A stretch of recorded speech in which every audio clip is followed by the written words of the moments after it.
Now, this is how you steal a song the right way. Sounds and Sights TV. Yeah! What up, everybody? Welcome to the Sounds and Sights show with your host, Nick Signs. Today, I'm going to be talking a little bit about how I steal little itty-bitty ideas from songs as pieces to start with so that I can make my own dope songs. I've done this over and over and over. I've tried a bunch of different ways of stealing other people's shit to make it my own. And each time I've gotten better at it and better at taking the little details and really making them my own, kind of taking more inspiration than anything in particular. I have kind of a specific way that I do it. I've written it down for you for the first time ever. So let's cut the chat and get to it. What up, everybody?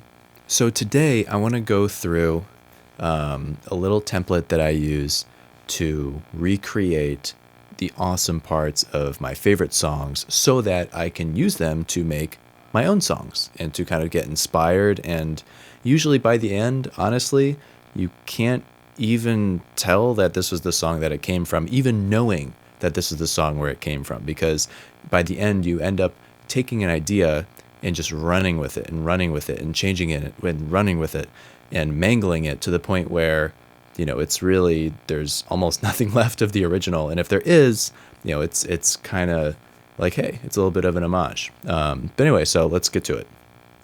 So the first thing is I use Notion pretty much. So I'll make this available for download as a Notion template. And then also, you know, for anyone who doesn't use Notion, I'll just have it as a PDF so that you can at least see the things that I do. And although you won't, actually you might be able to click on it, but even if you aren't, you'll still be able to see all the things.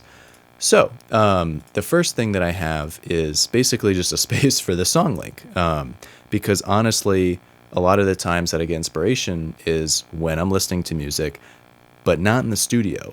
I may be at the gym. I may be in some, maybe doing laundry upstairs, and I only have my phone with me. So just having something specific where when I'm listening to music and I get inspired by something, hey, maybe it's the drum line from a Cone Sound song. Maybe it's a wub from Skrillex or something. Whatever it is, take that link for the song that you're listening to and just paste it here. For if anything else, if you don't fill out anything else, you still have the record that, hey, this song was something interesting that I want to take an extra listen to. So this is where I'll paste a little song link.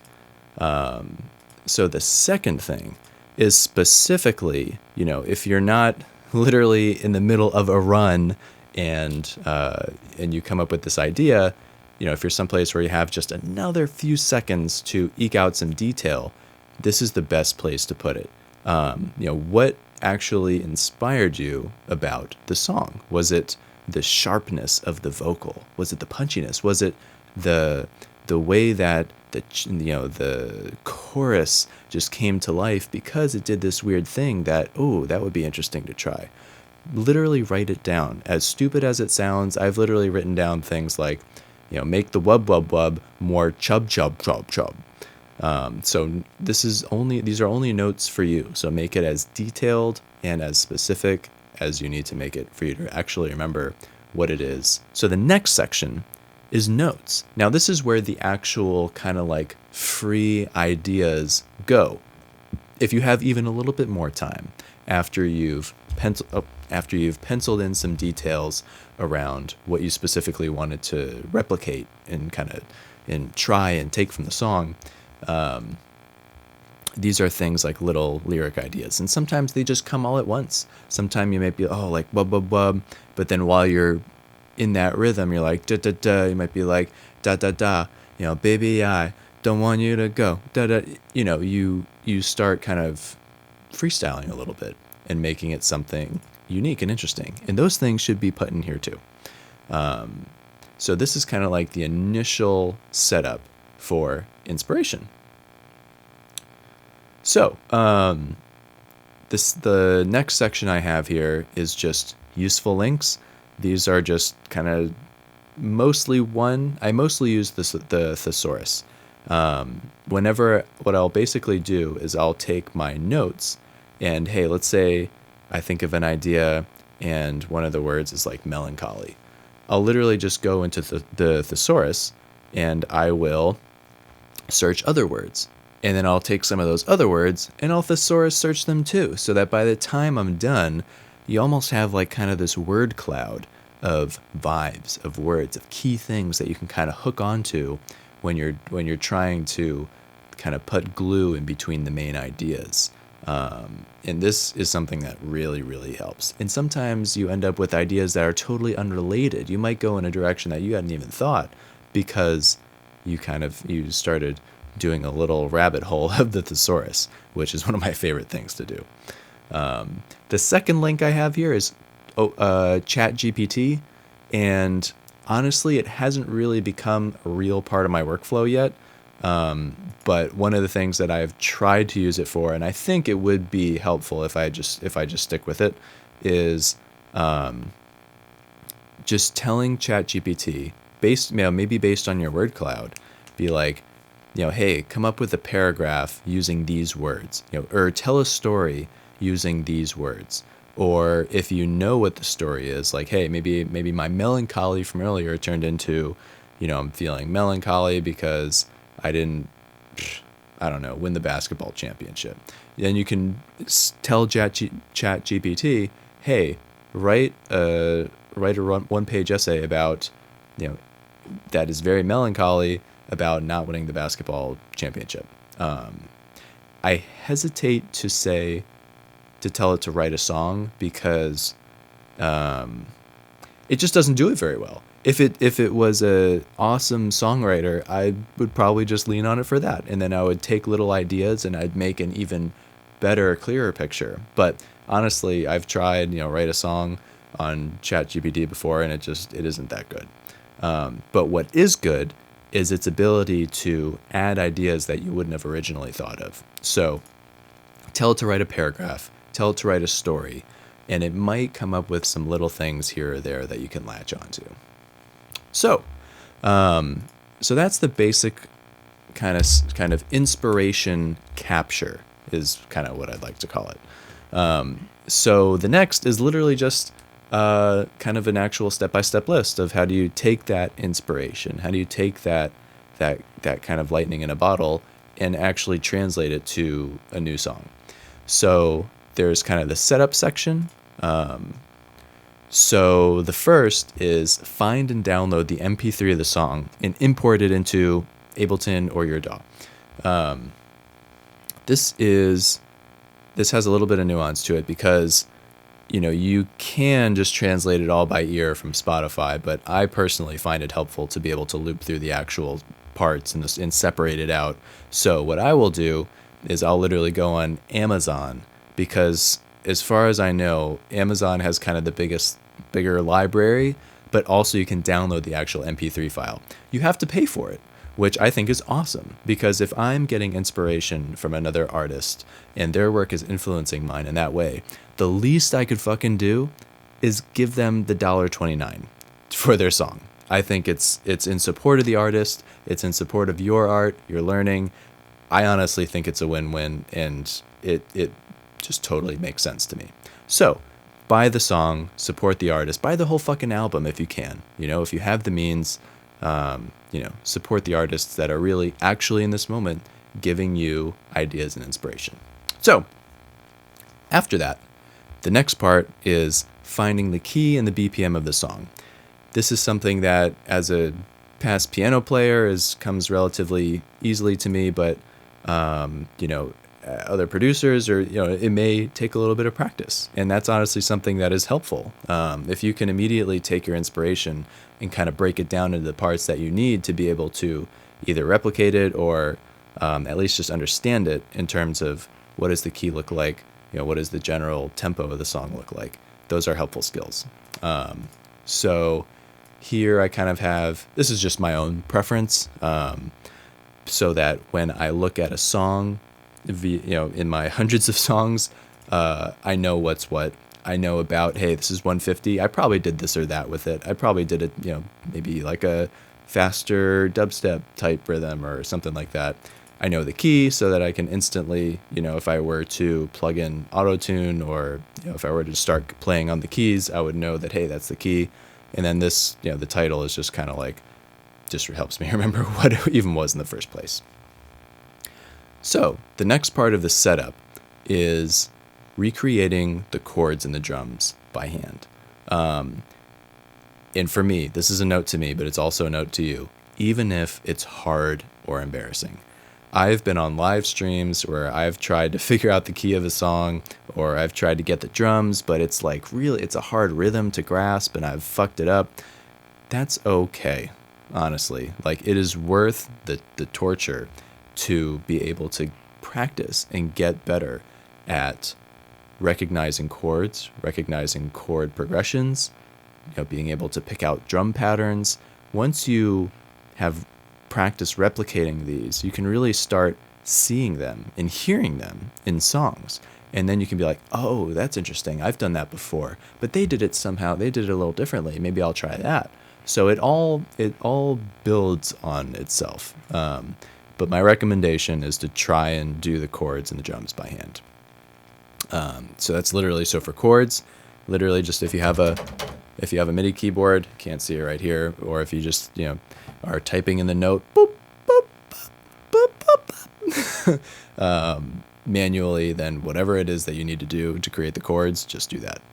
And a little note on the chords, something that I do specifically is different voicings, because each kind of different voicing has a different tension level. So maybe at the verse, I might want it to be very simple. But hey, maybe for the pre-chorus, I want it to be this lush soundscape, with also, with maybe 6 or 8 different kind of notes on top of each other. Or hey, maybe I want it to be a little bit more complex and kind of rich in the front. And then maybe for the breakdown, it all goes away and it's just a triad chord, and it's so fucking simple and raw and neat and little. Oh, keep hitting this. So basically, I'll usually try for like 3 different versions of the chord progression. I'll do a simple one. I'll do like, maybe add 1 or 2, make it like a 9th or a 6th, or just kind of play around with the chord voicings, make it cool. And then the most complex, what I'll actually do is I will translate with Ableton I will translate the melody altogether using its internal engine. So once you actually have bought the song and you have the MP3, now you actually have a sound file. So you can do anything else that you would normally do with a sound file. So you can take that thing and you can say, hey, drag it into a MIDI track and say, hey, try and get the melody of this song. Hey, try and get the harmonies of this song. Specifically for Ableton, harmony is the one you want for the chords. So it will mostly get it right, but it will also fuck it up. But those fuck ups honestly lead to some pretty cool accidents. So this is the most complex, and unusually some of the accidents are not great, so I'll clean it up. But anyway, so that's the chords.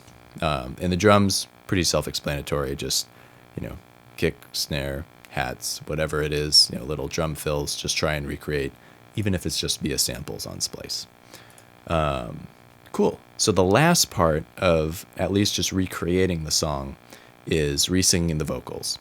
If you're not a singer, I don't care. I think that you should try and sing it anyway, because to be able to recognize what the singer did in terms of the space in between the phrases, the way that they pronounce the words, like literally try and get it as spot on as possible, even if it's Britney Spears. And if you're doing oops, I did it again, oops, I did it again, like go fucking hard in trying to recreate exactly what they did. So you can hear, you can feel, you can start to practice picking out the little things that people do. And then once you hear another song on the radio, you'll be like, oh, maybe they sing like this. Maybe they sang like this, but maybe I want to sing it like this. So you can start deciding your own way of reproducing it. So, and that's just the setup. I know it's a lot, but I promise if you've done all these things, at the very least, you're getting practice in things that are super helpful, aka recognizing different chord progressions, recognizing different drum patterns, and recognizing different kind of vocal techniques and patterns. So now that we have a basic recreation of the song, we have the chord progression, we have the drums, and we also have the resung vocals. So we kind of have a little bit of learnings, I'm sure, from just going through and doing that. Now is the part where we actually make it our own song. So I like to call this the mess around section. So one of my favorite things to do that I kind of alluded to above is using the harmony and the melody transcriber within Ableton. And I think other DAWs might have it too. But basically what you're asking your DAW to do is take a rendered audio sample, aka the song that you like, and make some notes out of it. And Ableton, it has a few different modes. The two that I use the most are harmony mode and melody mode. So basically what you can do is you can take any song whatsoever, as long as it has notes in it, Ableton will try and create the chords out of it. And any notes that are present, it actually does a pretty good job. And by pretty good job, I mean it will get 80% of it, and then the remaining 20 is either like notes that are not there, or they are severely like not really in the right place. But the best thing about that is that there's a lot of interesting stuff that you probably wouldn't have thought to do baked into those mistakes.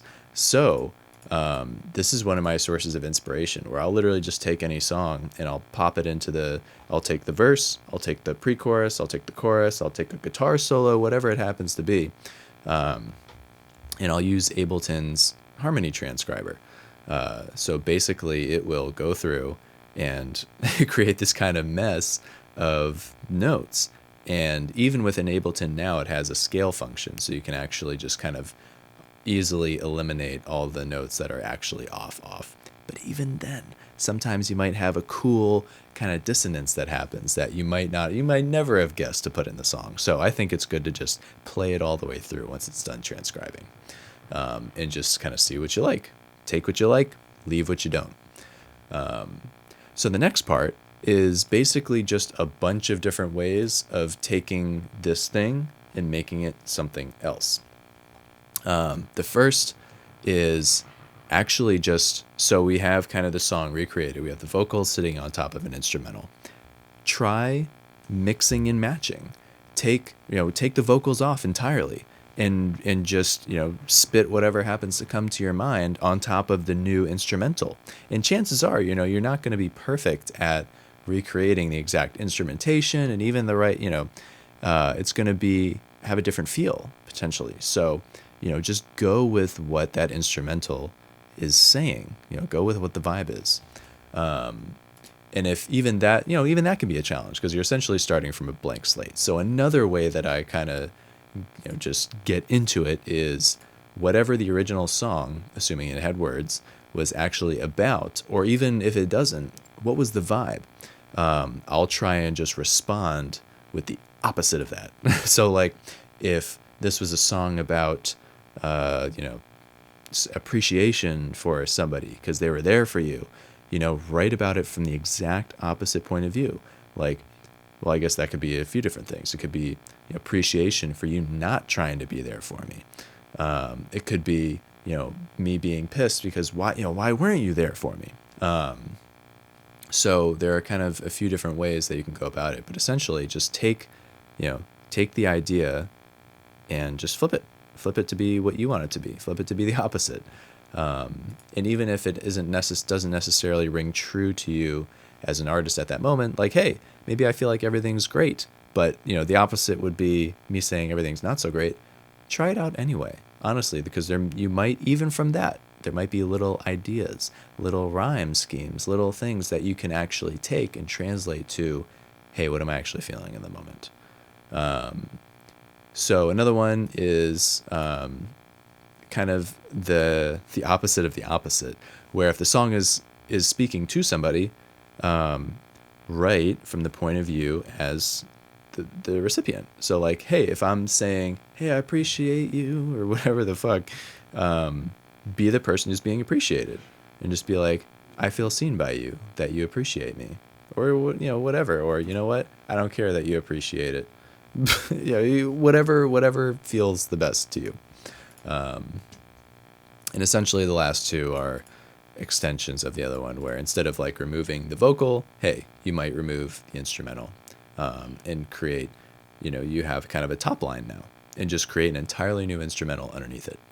And then one of my favorites, this is actually something that I've only like kind of recently discovered, is with the kind of new wave of people taking songs and doing like a sped up version of it, or even slowed down was always a thing, like a chopped and screwed, but the sped up version of songs has kind of been like a TikTok thing. I feel like that's really taken off. So, and I've tried it, even with my hardest hitting metal songs. I've tried cranking up the BPM, and you know what?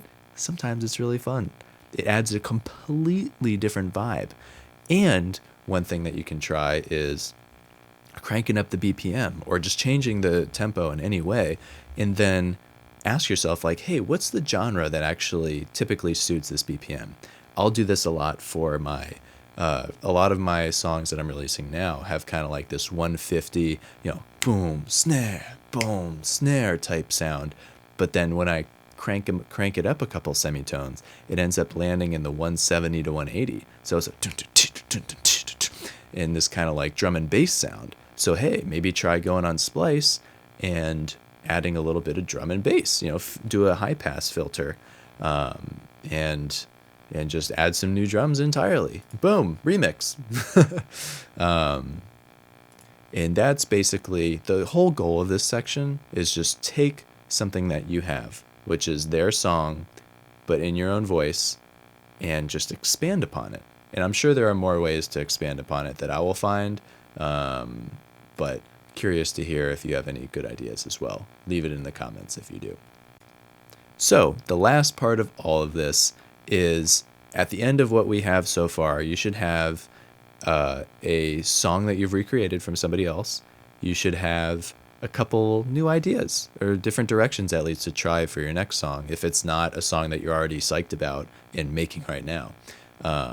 So the last thing that we want to kind of eke out of this process is little tools for later. Because sometimes, just sometimes the inspiration doesn't come.